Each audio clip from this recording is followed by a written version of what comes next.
हम लोग प्रारंभ कर रहे हैं और हम लोग जो डिस्कस करने जा रहे हैं आज टॉपिक वो है पार्शियल एंड जनरल इक्विलिब्रियम पर हम आज बात करने जा रहे हैं। तो देखिए दोनों कॉन्सेप्ट बहुत सिमिलर हैं बट इसमें बहुत बड़ा डिफरेंस भी है। पार्शियल इक्विलिब्रियम क्या होता है? जब किसी एक बाजार में इक्विलिब्रियम हो, ठीक है, जबकि अन्य बाजार से उससे कोई मतलब नहीं होता है। तो पार्शियल इक्विलिब्रियम के अंतर्गत सपोज दैट अगर मुझे गुड्स मार्केट में इक्विलिब्रियम की हम बात करते हैं, गुड्स मार्केट में यानी कोई एक्स गुड है और उसकी तो यानी demand of x good equal to supply of x good that determine the price of x good, तो इसे हम लोग पार्शियल इक्विलिब्रियम के अंतर्गत रखेंगे। ठीक है, तो पार्शियल क्या होता है? इक्विलिब्रियम वन मार्केट इक्विलिब्रियम होता है जिसके इंडोजीनियस वेरिएबल भी इसी मार्केट के काम करते हैं, मतलब जो आंतरिक चर हैं।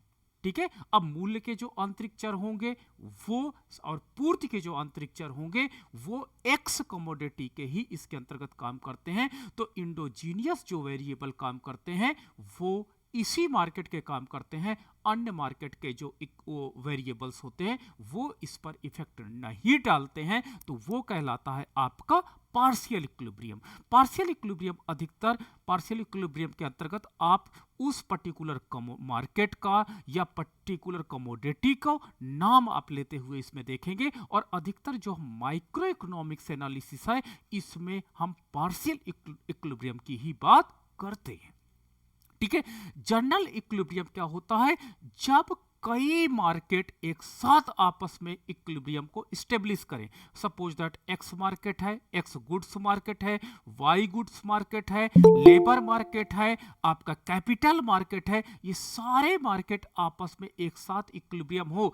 अगर कोई डिस्टर्बेंस अगर एक्स मार्केट में किसी कारण से होता है तो उसके परिणाम स्वरूप वाई मार्केट में भी डिस्टर्बेंस दिखाई पड़ता है, और जिसके कारण लेबर मार्केट में डिस्टर्बेंस होता है और परिणाम स्वरूप कैपिटल मार्केट में। यानी अगर एक्स मार्केट में इक्विलिब्रियम का स्टेटस चेंज होता है तो उसके परिणाम स्वरूप वाई मार्केट में इक्विलिब्रियम का स्टेटस चेंज होता है, और उसके परिणाम स्वरूप लेबर मार्केट में इक्विलिब्रियम का स्टेटस चेंज होता है, उसके परिणाम स्वरूप कैपिटल मार्केट में। तो इस प्रकार से 3, 4, 5 या जितने भी मार्केट जनरल इक्विलिब्रियम के अंतर्गत होते हैं, अगर एक मार्केट में कोई एक्सोजीनियस या इंडोजीनियस वेरिएबल इंपैक्ट डालता है तो उसका इंपैक्ट ओवरऑल जो इकोनॉमी में मार्केट काम कर रही है, अनदर मार्केट काम कर रही है, उस पर फ्लक्चुएशन चला देता है और एक नया इक्विलिब्रियम सभी मार्केट में निर्धारित हो जाता है। वो आपका जनरल इक्विलिब्रियम की कैटेगरी के अंतर्गत आता है। ठीक है, तो बहुत केयरफुली देखिएगा, और ये हम लोग अधिकतर मैक्रो इकोनॉमिक्स के अंतर्गत इसको स्टडी करते हैं। ठीक है, तो ये क्लियरिटी आपको बहुत होनी चाहिए कि जनरल पार्शियल इक्विलिब्रियम वन बाजार से रिलेटेड है, जबकि जनरल इक्विलिब्रियम सारे बाजार आपस में इंटरलिंक होते हैं, साइमल्टेनियस इंटरलिंक होते हैं। अगर इंपैक्ट एक्स मार्केट में पड़ता तो निश्चित रूप से इसका इंपैक्ट वाई मार्केट में, आपका लेबर मार्केट में, कैपिटल मार्केट में भी दिखाई पड़ेगा। ठीक है, मैथमेटिक्स इकोनॉमिक्स में अगर हम बात करते हैं कि partial equilibrium analysis is a method used to analyse the equilibrium conditions of single market और specific segment of the economy. जब हम इक्विलिब्रियम केवल सिंगल मार्केट के विषय में करते हैं, ठीक है, देखो बहुत क्लियर डिफिनेशन देख लेना, केवल सिंगल या specific segment of the economy, केवल हम पार्ले जी मान लीजिए या हम मान के चलते हैं रेनॉल्ट पेन के डिमांड एंड सप्लाई के इक्विलिब्रियम की बात विषय में बात करते हैं, तो ये स्पेसिफिक सेगमेंट है। ठीक है, तो वहां पर हम लोग क्या कहेंगे? This is the partial equilibrium. ठीक है, तो ये आपका पार्शियल इक्विलिब्रियम होगा, होल्डिंग अदर फैक्टर कांस्टेंट, अन्य चर को जो एक्सोजीनियस चर होते हैं उसको इसमें कांस्टेंट मान लिया जाता है। ठीक, it focuses on the interaction with इन, जो उस बाजार को निर्धारित करते हैं विथ इन। ठीक है। अब देखो पार्ले जी की जो डिमांड एंड सप्लाई है, द कंपोनेंट विथ इन, उसके डिमांड को निर्धारित करने वाले कंपोनेंट, उसके सप्लाई को निर्धारित करने वाले कंपोनेंट उस स्पेसिफिक मार्केट को without considering the effect of other market के इफेक्ट को, या जो इकोनॉमी में अदर इंपैक्ट पड़ता हो उसको सबको कांस्टेंट मारते हुए हम इसको मान के चलते हैं कि ये पार्शियल इक्विलिब्रियम है। तो पार्शियल इक्विलिब्रियम की विशेषता क्या होती है कि पार्शियल इक्विलिब्रियम के अंतर्गत उस बाजार के जितने वेरिएबल होते हैं, चाहे वो डिमांड को डिटरमाइन करने वाले हों, चाहे वो सप्लाई को डिटरमाइन करने वाले हों, केवल वही इक्विलिब्रियम को डिटरमाइन करते हैं। अदर सेगमेंट या other component of the market वो इस पर इंपैक्ट नहीं डालते हैं। ये पॉइंट आपको याद रखना पड़ेगा। यानी लेबर मार्केट में अगर कोई फ्लक्चुएशन होता तो ये मान के चलते हैं कि उसका इंपैक्ट पार्ले जी के डिमांड एंड सप्लाई पे नहीं पड़ेगा। अगर कैपिटल मार्केट में कोई इंपैक्ट पड़ता है तो हम ये मानते हैं कि उसका पार्ले जी पर कोई इंपैक्ट नहीं पड़ेगा। तो ये यहां पर एक मेजर कंपोनेंट है, मेजर इंपैक्ट है जो पार्शियल इक्विलिब्रियम के अंतर्गत आपको दिखाई पड़ता है। ठीक है, चलो अब हम बात करते हैं, here is the brief over the how the partial equilibrium analysis works. Partial equilibrium जब हम एनालिसिस बात करते हैं, आपने देखो पूरी फर्स्ट ईयर इकोनॉमिक्स पढ़ी, पार्शियल इक्विलिब्रियम थी। Partial equilibrium one market equilibrium था। तो आप सेकेंड ईयर में भी मैक्रो इकोनॉमिक्स में आप कंज्यूमर बिहेवियर पे बात किए होंगे, तो पार्शियल इक्विलिब्रियम एनालिसिस पे आपने बात किया होगा। तो देखिए इसके अंतर्गत सबसे बड़ी बात होती है कि सिंगल मार्केट फोकस करता है।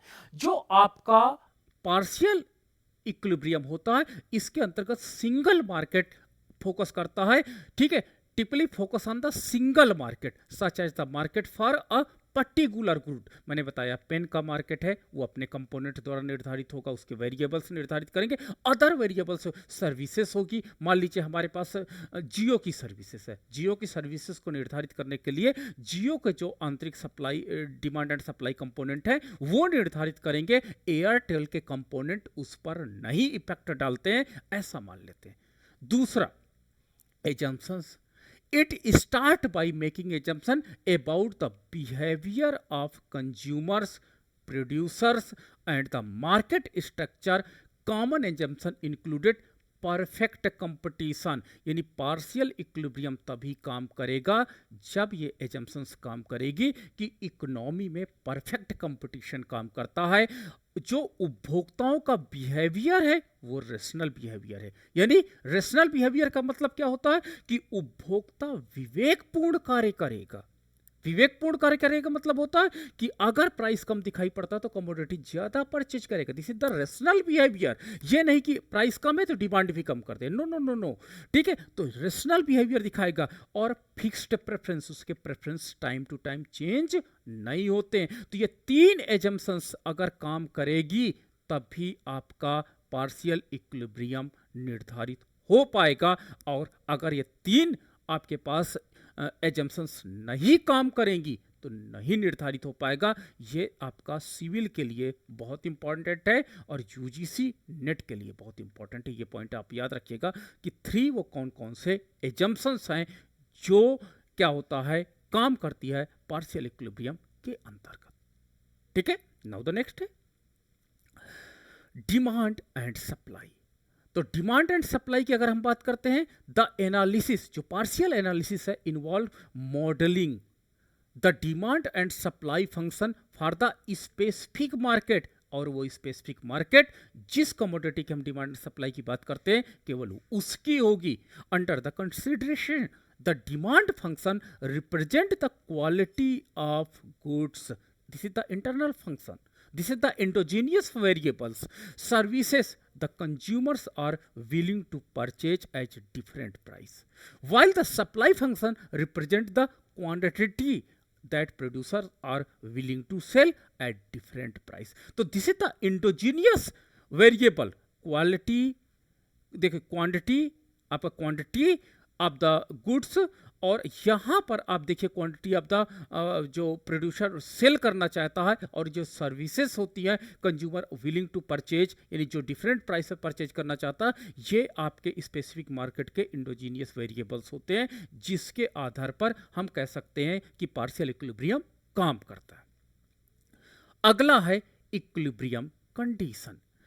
The equilibrium condition where the quantity demanded equal to quantity supply, जितनी हमने डिमांड किया है उतनी हमने सप्लाई की है, leading to the market clearing price mathematically the present by the कहते हैं intersections of the demand and supply curves, यानी जहां पर मैथमेटिकल्स में आपने देखा होगा जहां पर demand and supply curves intersections करते हैं, this is the partial equilibrium price, और यहां पर डिमांड ऑफ एक्स कमोडिटी लिखा जाता है, क्योंकि पार्शियल इक्विलिब्रियम के अंतर्गत दैट पर्टिकुलर कमोडिटी को हमको स्पेसिफाई करना होता है, और यहां पर सप्लाई ऑफ एक्स कमोडिटी को डिफाइन करेंगे। नाउ द नेक्स्ट है impact of changes. Partial equilibrium के अंतर्गत जो हमारे पास useful analysis effect of change in market condition such as shift of demand, तो देखो इंडोजीनियस वेरिएबल है। अगर ये देखिए आप यहां पर देख सकते हो कि ये डिमांड है, ये आपके पास सप्लाई है, अगर किसी कारण से उसका इंडोजीनियस वेरिएबल है डिमांड चेंज हो जाती है, तो आप देखिए पार्शियल इक्विलिब्रियम पॉइंट ई से चेंज होकर के E1 हो जाता है। तो ये पार्शियल इक्विलिब्रियम में प्राइस आपका जो P1 है वो P2 हो जाता है। तो अगर किसी कारण से शिफ्ट इन डिमांड या सप्लाई हो जाता है, तो चेंज इन इनपुट प्राइस और government policies on the equilibrium price quantity specific market में, तो उसके स्पेसिफिक मार्केट में भी इंपैक्ट नजर आता है। अगला हमारे पास है लिमिटेशंस। अब पार्शियल इक्विलिब्रियम कहां पर लिमिटेशंस काम करती है कि partial equilibrium analysis provides the valuable insight in the working of the individual market. कभी आपको अगर इंडिविजुअल मार्केट की स्टडी करना है तो पार्शियल इक्विलिब्रियम वहां पर बहुत हेल्पफुल होता है, लेकिन इसकी कुछ लिमिटेशंस हैं। जैसे क्या लिमिटेशंस है कि इसमें मार्केट रिमेन अनचेंज, यानी बाजार में कोई बदलाव नहीं दिखाई पड़ेगा। देखिए लिमिटेशंस है, आप देखे होंगे डायनेमिक इकोनॉमी के अंतर्गत आपका हर एक चीज परिवर्तित होता है, तो इस प्रकार से ये लिमिटेशंस है जो काम करती है यहां पर, लेकिन ये पार्शियल इक्विलिब्रियम के अंतर्गत रहेगी। जनरल इक्विलिब्रियम के अंतर्गत ऐसी कोई लिमिटेशंस काम नहीं करेगी। अब आते हैं जनरल इक्विलिब्रियम की बात। जनरल इक्विलिब्रियम जो आपने मैथमेटिक्स के अंतर्गत देखा होगा, तो general equilibrium analysis mathematical economics is a theoretical framework used to study the simultaneous interaction of multiple market। देखो बहुत अच्छा है, यहाँ पे कॉन्सेप्ट को दिया गया है कि जहां पर मल्टीपल मार्केट साइमल्टेनियसली आपस में इंटरेक्ट करें, साइमल्टेनियसली आपस में इंटरेक्ट करें। सपोज दैट अगर मनी मार्केट में सप्लाई ऑफ मनी बढ़ता है तो उससे रेट ऑफ इंटरेस्ट पे प्रभाव पड़ता है, और रेट ऑफ इंटरेस्ट में प्रभाव पड़ने के परिणाम स्वरूप प्रोड्यूसर मार्केट में क्या होता है कि demand of the labour and क्या होता है सप्लाई ऑफ द लेबर पे इंपैक्ट पड़ता है, और उससे कमोडिटी मार्केट में भी इंपैक्ट दिखाई पड़ता है। तो देखो सप्लाई ऑफ मनी हमारी चेंज हुई, सप्लाई ऑफ मनी चेंज होने से आपका ये मनी मार्केट प्रभावित हुआ, फिर उसके बाद क्या हुआ कि आपका फैक्टर्स मार्केट प्रभावित हुआ, और उससे के परिणाम स्वरूप आपका कमोडिटी मार्केट प्रभावित हुआ। तो इसे हम क्या कहेंगे, simultaneously interaction of the multiple market with an economy. तो वहां पर जब हमारे पास सप्लाई ऑफ मनी बढ़ेगी तो उससे रेट ऑफ इंटरेस्ट नया निर्धारित होगा, जिससे डिमांड एंड सप्लाई में जो फैक्टर प्राइसिंग होगी वो चेंज होगी, और उसके परिणाम स्वरूप कमोडिटी का जो गुड्स का डिमांड एंड सप्लाई होगा वो चेंज होगा, और जिसके परिणाम स्वरूप गुड्स का प्राइस भी चेंज होगा। तो इस प्रकार से जो जनरल इक्विलिब्रियम एनालिसिस होती है उसके अंतर्गत जो हमारे पास थ्योरेटिकल फ्रेमवर्क है, इसके अंतर्गत पूरी मार्केट या पूरी इकोनॉमी हम कहेंगे, पूरी इकोनॉमी साइमल्टेनियसली आपस में इंटर रिलेटेड होती है। अगर इकोनॉमी में एक जगह पर इंपैक्ट पड़ता है तो उससे पूरे इक्विलिब्रियम पॉइंट्स में परिवर्तन दिखाई पड़ता है। तो यह आपका कहलाता है जनरल इक्विलिब्रियम के नाम से जाना जाता है।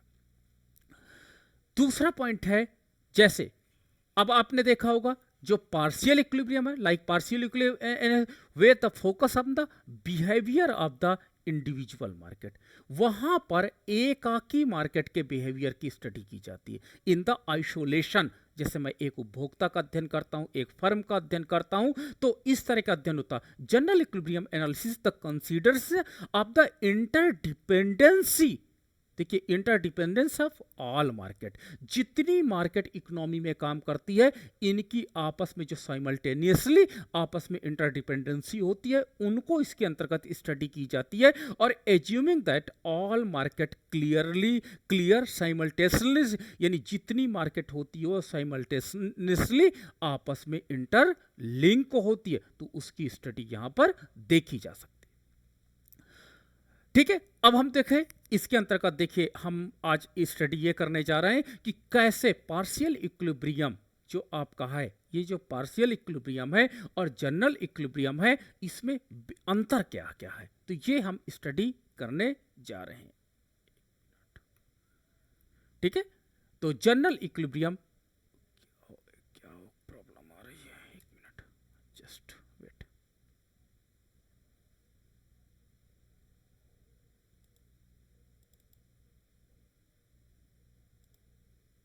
हाँ,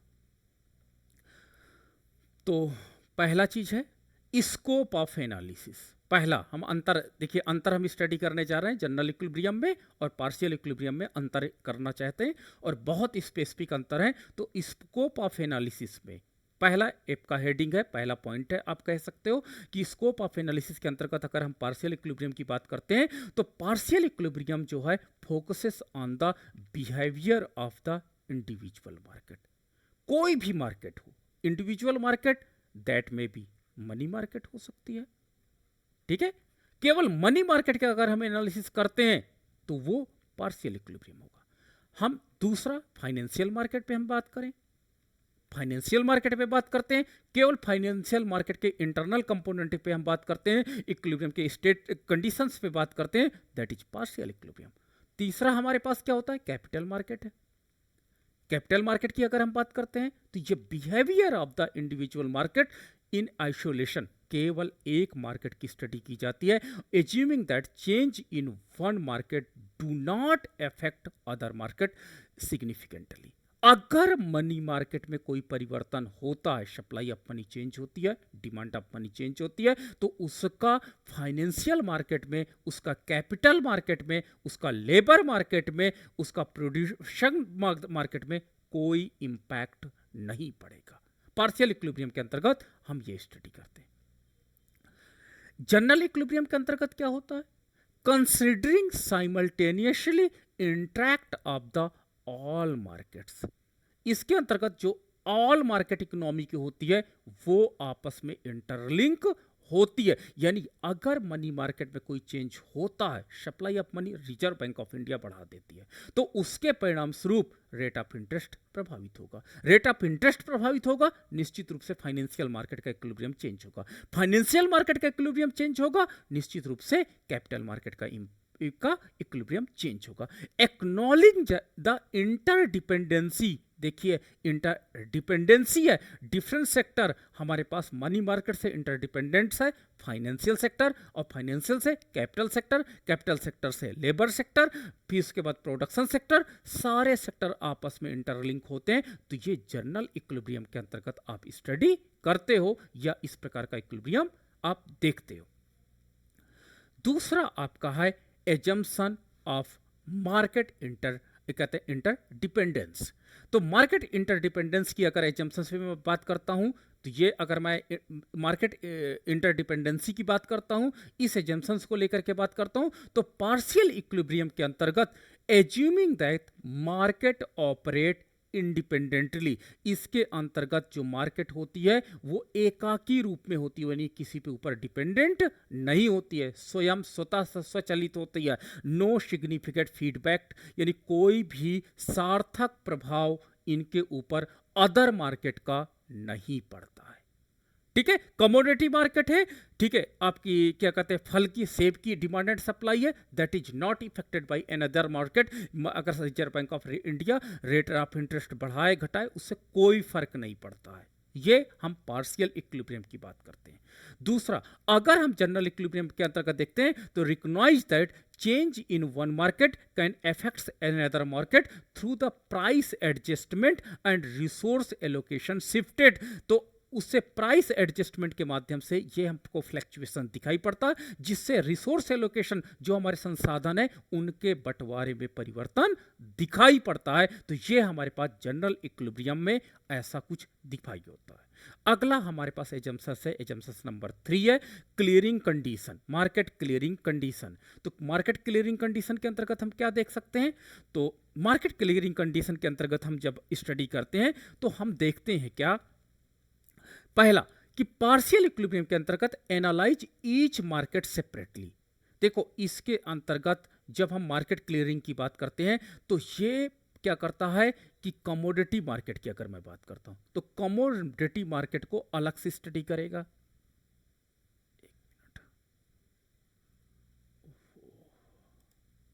हाँ, ये कमोडिटी मार्केट को अलग से स्टडी करेगा, ये मनी मार्केट को अलग से स्टडी करेगा। ईच मार्केट सेपरेटली, हर बाजार की अलग अलग जो सिस्टम्स होते हैं, जो उसके कंपोनेंट होते हैं, आंतरिक कंपोनेंट, उनको अलग अलग क्लियरिंग कंडीशन को एनालिसिस करेगा, focusing on the equilibrium condition कि इक्विलिब्रियम कंडीशन के लिए कौन वेरिएबल्स जिम्मेदार थे और वो कैसे वर्क कर रहे हैं with in the specific market. अगर मैं मनी मार्केट की बात करता हूं तो मनी मार्केट के कंपोनेंट क्या है, अगर मैं कमोडिटी मार्केट की बात करता हूं तो कमोडिटी मार्केट। तो स्पेसिफिक मार्केट के जो आंतरिक वेरिएबल्स हैं उनको हम पार्शियल इक्विलिब्रियम के अंतर्गत स्टडी करते हैं, such as the supply and demand के जो आंतरिक कंपोनेंट है।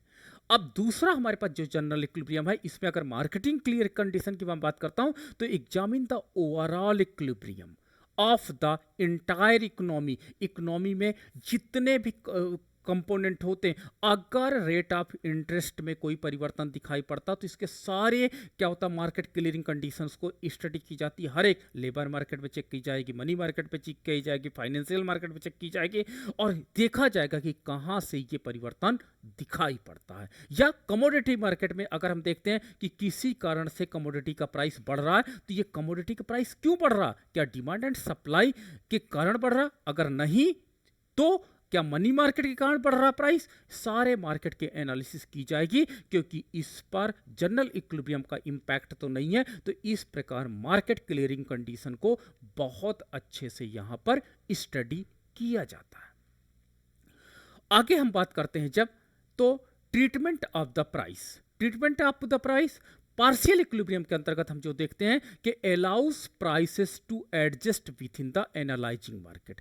इसमें जो क्या होता, प्राइस जो होता है, जैसे मान लीजिए मैं कमोडिटी मार्केट की बात करता हूं तो कमोडिटी मार्केट में जो प्राइस होता है वो बहुत बढ़िया रोल अदा करता है और वो क्या करता है, एडजस्ट करता है, एनालाइज करता है, उस मार्केट को इक्विलिब्रियम करता है। तो देखो, आपका जो कमोडिटी मार्केट होता है इसका जो महत्वपूर्ण चर होता है वो प्राइस होता है और ये डिमांड एंड सप्लाई के बीच का संतुलन निर्धारित करता है। उसी प्रकार रेट ऑफ इंटरेस्ट है, ये supply of money and demand of money इसको निर्धारित करता है। तो इस प्रकार से हर बाजार में, जैसे लेबर मार्केट में तो वहां पर वेज जो होता है, फ्लेक्सिबल वेज, वो लेबर मार्केट की डिमांड एंड सप्लाई को निर्धारित करता है। तो इसमें जो ट्रीटमेंट ऑफ द प्राइस है, हर बाजार का ट्रीटमेंट ऑफ द प्राइस अलग होता है, ठीक है, और वो treatment of the price equilibrium की कंडीशन को निर्धारित करता है। तो पार्शियल इक्विलिब्रियम के अंतर्गत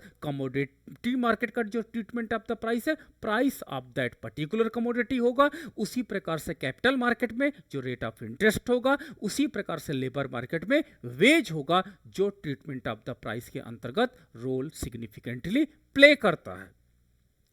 वहीं जनरल इक्विलिब्रियम की करते हैं तो यहां पर the endogenous determinants of the price across all market। जैसे इसके इंडोजीनियस, देखिए दो प्रकार के वेरिएबल्स होते हैं। जब आप यूजीसी नेट जेआरएफ आप अध्ययन करेंगे तो यही टॉपिक है, इंडोजीनियस वेरिएबल और एक्सोजीनियस वेरिएबल। इस पर आपको एक बहुत बड़ा टॉपिक आपको मिलेगा और कैसे वो सिग्निफिकेंट रोल अदा करता है इनको देखते हैं। तो इंडोजीनियस वेरिएबल जो आंतरिक चर होते हैं, यानी एक बाजार से दूसरे बाजार में जो आंतरिक चर होते हैं वो कैसे एक दूसरे को प्रभावित करते हैं, इसको इसके अंतर्गत अगर हमने क्या बोला कि सप्लाई ऑफ मनी बढ़ती है तो उससे रेट ऑफ इंटरेस्ट चेंज होता है या रेट ऑफ इंटरेस्ट कम होता है, ज़्यादा होता है, इट मे बी पॉसिबल। तो उसके परिणाम स्वरूप कमोडिटी मार्केट में क्या परिवर्तन होता है, वो endogenous determination of the price across all market, इसकी स्टडी की जाएगी। Where changes in one market can lead to adjustment in the price and quantities in the another market. यानी एक बाजार में अगर परिवर्तन होता है तो अनदर बाजार में किस के कारण कौन सा परिवर्तन दिखाई पड़ता है, ये हम जनरल इक्विलिब्रियम के अंतर्गत स्टडी करते हैं। अगला हमारे पास है रिस्पॉन्स ऑफ द शॉक्स। ठीक है, कोई शॉक्स होता है, ठीक है, शॉक्स कोई झटका लगता है, मान लीजिए एक बाजार में कोई झटका है, कोई शॉक्स आ सकता है, तो उसका इंपैक्ट पार्शियल इक्विलिब्रियम के अंतर्गत कहां पड़ेगा, उसका इंपैक्ट जनरल इक्विलिब्रियम के अंतर्गत कहां पड़ेगा, इसकी स्टडी अब हम करने जा रहे हैं।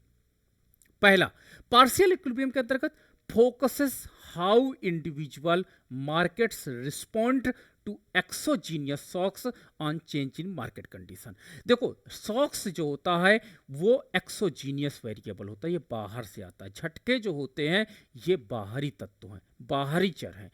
इसके परिणाम स्वरूप इकोनॉमी में क्या होता है कि market condition without considering the broader effect on the entire economy में कोई परिवर्तन हम देखे बिना हम उस पर्टिकुलर कमोडिटी के डिमांड एंड सप्लाई की जब हम बात करते हैं तो ये हमारे पास क्या होता है, पार्शियल इक्विलिब्रियम की बात करते हैं कि आखिर उसकी डिमांड एंड सप्लाई में क्या परिवर्तन दिखाई पड़े हैं।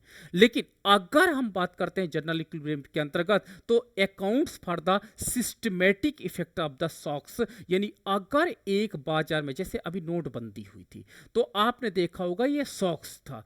ठीक है, नोटबंदी होने के परिणाम स्वरूप सबसे पहले प्रभावित आपका मनी मार्केट हुआ, फिर उसके बाद कैपिटल मार्केट, उसके बाद फाइनेंशियल मार्केट और उसके बाद यानी एक सिस्टमेटिक इफेक्ट है। इसके ये शॉक्स जो हुआ इसके परिणाम स्वरूप इसकी एक सीरीज जारी होती है। सीरीज जारी होने का मतलब होता है कि जनरल इक्विलिब्रियम के अंतर्गत वो जो शॉक्स जनरेट होता है वो आपको सबसे पहले कहां पर, मनी मार्केट में दिखाई पड़ेगा, फिर उस शॉक्स का इफेक्ट फाइनेंशियल मार्केट में, फिर उस शॉक्स का इफेक्ट कैपिटल मार्केट में, फिर उस शॉक्स का इफेक्ट फैक्टर मार्केट में, फिर शॉक्स का इफेक्ट कमोडिटी मार्केट में। तो एक प्रकार की सीरीज होगी जो पूरी इकोनॉमी को इफेक्टेड कर देगी और उसके परिणाम स्वरूप प्राइस चेंज हो दिखाई पड़ेगा, मात्रा चेंज दिखाई पड़ेगी and resource allocation in the multiple sector में हमको दिखाई पड़ेंगे। तो इस प्रकार की एक सीरीज जारी होती है और ये सीरीज हमें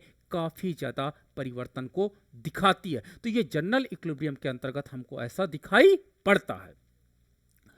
अगला हमारे पास है प्राइस फ्लेक्सिबिलिटी की अगर हम बात करते हैं तो पार्शियल इक्विलिब्रियम के अंतर्गत assuming varying degree of price flexible within individual market.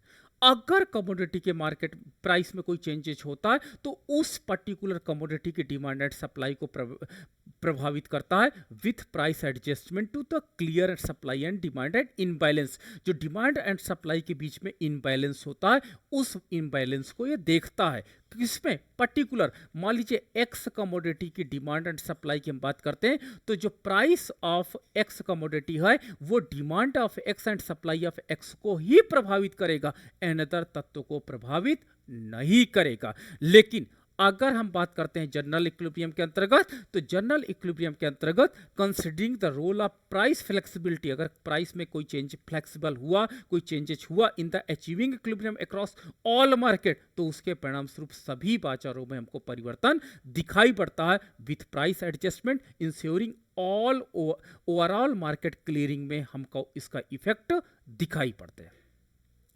अगला हमारे पास है मॉडल कॉम्प्लेक्सिबिलिटी, वही चीज है। आगे हम पढ़ते हैं पॉलिसी इंप्लीमेंटेशन में सरकार क्या करती है, केवल पार्शियल इक्विलिब्रियम के आधार पर क्या करती है, कभी भी पॉलिसी इंप्लीमेंटेशन की बात नहीं करती है। जब भी कोई पॉलिसी हमारी बनाई जाती है तो वो पॉलिसी हरदम जनरल इक्विलिब्रियम के अंतर्गत बनाई जाती है क्योंकि उस पॉलिसी एनालिसिस का हम इंटायर इकोनॉमी में इफेक्ट देखना चाहते हैं। इसलिए बहुत केयरफुली होता है कि हम इंटायर इकोनॉमी में अगर कोई चीज़ को हम चेक करना चाहते हैं या पॉलिसी मेकिंग की अगर हमारे पास बात आती है तो ये पॉलिसी मेकिंग निश्चित रूप से हमारे पास जनरल इक्विलिब्रियम का ही पार्ट होता है। यानी जो हमारे राजनेता होते हैं या जो हमारी इकोनॉमी के विषय में या वर्ल्ड लेवल पर कोई डिसीजन लेता है, जैसे वर्ल्ड बैंक कोई डिसीजन लेता है, आपका क्या कहते हैं आईएमएफ कोई डिसीजन लेता है, तो ये जनरल इक्विलिब्रियम का पार्ट होगा, ना कि आपका पार्शियल इक्विलिब्रियम का पार्ट होगा। ठीक है, तो ये हमारे पास एक बेसिक कॉन्सेप्ट थे जो हमने आपके साथ डिस्कस किए। अब हम देखते हैं कि कैसे इकोनॉमी में पार्शियल और जनरल इक्विलिब्रियम परेटो ऑप्टिमम के अंतर्गत मैथमेटिकली ग्राफिकली हमको रिपोर्टिंग होती है। तो पार्शियल इक्विलिब्रियम अभी हम देखें कि neglecting the way which change in the one market affects another market, यानी एक मार्केट का इफेक्ट अनदर मार्केट में पड़ता है, ये चीज को ये नेग्लेक्ट करता है। यानी जिस मार्केट में चेंज हुआ केवल वहीं पर इफेक्ट को ये स्टडी करता है, ये मैंने पढ़ा। जनरल इक्विलिब्रियम में ये क्या करता है कि एक बाजार में अगर कोई परिवर्तन आता है तो उसके परिणाम स्वरूप ऑल प्रोडक्ट्स और फैक्टर मार्केट में इसका इंपैक्ट दिखाई पड़ता है, ये जनरल इक्विलिब्रियम। अब हमारे पास एजेंडा है। एजेंडा में आपने देखा होगा एक्सचेंज इकोनॉमी, जहां पर दो उपभोक्ता होते हैं जो ए और बी है, दो उपभोक्ता होते हैं, दो प्रोडक्ट होते हैं एक्स और वाई। ठीक है, तो जब इकोनॉमी में एक्सचेंज इकोनॉमी होती है तो यहां पर आपने परेटो ऑप्टिमम के अंतर्गत आपने देखा होगा कि दो उपभोक्ता हैं ए और बी और दो प्रोडक्ट का प्रयोग कर रहे हैं एक्स और वाई का प्रयोग उनके द्वारा किया जाता है, तो ये आपका एक्सचेंज इकोनॉमी है। और यहां पर प्रोडक्शन इकोनॉमी में हम बात करते हैं कि दो प्रोडक्ट हैं एक्स और वाई और इनको उत्पादन करने के लिए दो उत्पादन के संसाधन है लेबर और कैपिटल।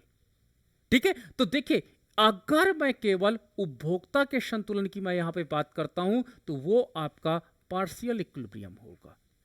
अगर मैं प्रोडक्शन इकोनॉमी में इक्विलिब्रियम की बात करता हूं कि कैसे श्रम तथा पूंजी के माध्यम से एक्स तथा वाई का उत्पादन ऑप्टिमम हो रहा है, तो ये आपका पार्शियल इक्विलिब्रियम है।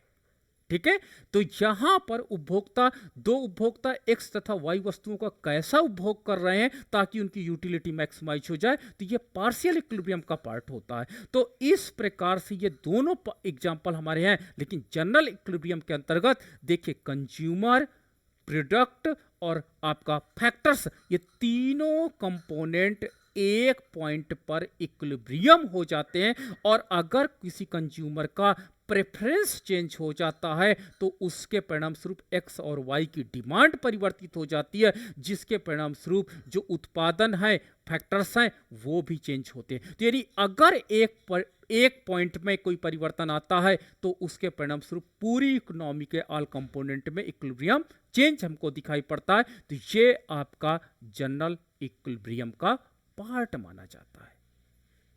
ठीक है, तो जनरल इक्विलिब्रियम क्या है? जनरल इक्विलिब्रियम वास्तव में एक इकोनॉमी में अगर परिवर्तन हमको दिखाई पड़ता है तो उसके परिणाम स्वरूप सारे मार्केट में हमको fluctuation and determining new equilibrium point existing करता है, वो हम स्टडीज के अंतर्गत करते हैं। चलिए, एक्सचेंज इकोनॉमी में टू इंडिविजुअल्स हैं, ए पर्सन है, बी पर्सन है, टू प्रोडक्ट्स हैं, कौन कौन सा? एक्स है और वाई प्रोडक्ट है ना। चलिए, अब यहां पर क्या होता है कि एज्यूमिंग हमारे पास क्या होता है कि हम कोई चीज ना कोई चीज को हर कंज्यूमर प्रेफरेंस बनाता है कि मुझे एक्स का कुछ अमाउंट चाहिए और वाई का, वैसी तरह बी उपभोक्ता भी चाहता है कि मुझे एक्स का कुछ पार्ट चाहिए और वाई का कुछ पार्ट चाहिए। तो इस प्रकार से हमारे पास जो डिटरमाइन होगा वो डिटरमाइन होगा कि आपके पास ये एक्स टू प्रोडक्ट हैं एक्स बार एंड वाई बार, तो यहां पर आप देख सकते हो कि उनके द्वारा कितना प्रेफरेंस दिया। बार का मतलब होता है कि एक्स में से कुछ मात्रा उसके द्वारा चाही गई है तथा वाई के द्वारा वाई में से कुछ मात्रा चाही गई है। अब एजवर्थ बॉक्स चित्र आपने देखा होगा, अब जब आपने एडवांस माइक्रो इकोनॉमिक्स आपने पढ़ा होगा तो वहां पर परेटो ऑप्टिमम के अंतर्गत एजवर्थ जो थे वो इकोनॉमिस्ट थे और उन्होंने जनरल इक्विलिब्रियम को समझाने के लिए बॉक्स चित्र का प्रयोग किया था। बॉक्स चित्र का मतलब होता, अभी तक आपने इकोनॉमिक्स में देखा होगा कि आपने एक्स एक्सिस, ये देखो एक आपका रेस होती है, ठीक है, तीर का निशान लगा रहता है। कुछ बच्चे तीर का निशान नहीं लगाते, this is the wrong method. अगर आप ये लाइन बना करके छोड़ देते हो तो ये रॉन्ग मेथड होगा, रेस बनानी होती है। ठीक है, और इसी तरह वाई एक्सिस पे। तो अभी तक हम दो एक्सिस की बात करते थे, इक्विलिब्रियम करते थे, तो ये पार्शियल इक्विलिब्रियम के अंतर्गत हम लोग ऐसा करते थे। एजवर्थ इकोनॉमिस्ट आए और उन्होंने कहा कि नहीं, इसमें अंतर्गत हम लोग क्यों ना बॉक्स चित्र का प्रयोग करें, और बॉक्स चित्र का अगर हम प्रयोग करेंगे तो निश्चित रूप से हम जनरल इक्विलिब्रियम की कंडीशन को हम लोग आसानी से दिखा सकते हैं। तो इन्होंने कहा कि दूसरा एक प्रेफरेंस, अगर आप मान लीजिए ए पर्सन का आप इस साइड से दिखा रहे हो, जिसके लिए एक्स रो आपका पास बेस है तथा वाई आपके पास परपेंडिकुलर है, तो उसी प्रकार बी पर्सन का जो आप बी पर्सन है, बी पर्सन के लिए आप ऊपर से दिखाइए, और यहां पर ऊपर से दिखाने में यह होगा कि यहां पर ये उसके लिए एक्स एक्सिस हो जाएगा और यहां पर उसके लिए ये वाई एक्सिस हो जाएगा, जिससे हम जनरल इक्विलिब्रियम को आसानी से निर्धारित कर सकते हैं। यानी दो एक्सेस हमारे पास एक साथ आ जाते हैं बॉक्स चित्र के अंतर्गत, तो उसे हम लोग क्या कहते हैं, एजवर्थ बॉक्स चित्र। ये पूछा गया था, सिविल में पूछा गया था कि एजवर्थ बॉक्स चित्र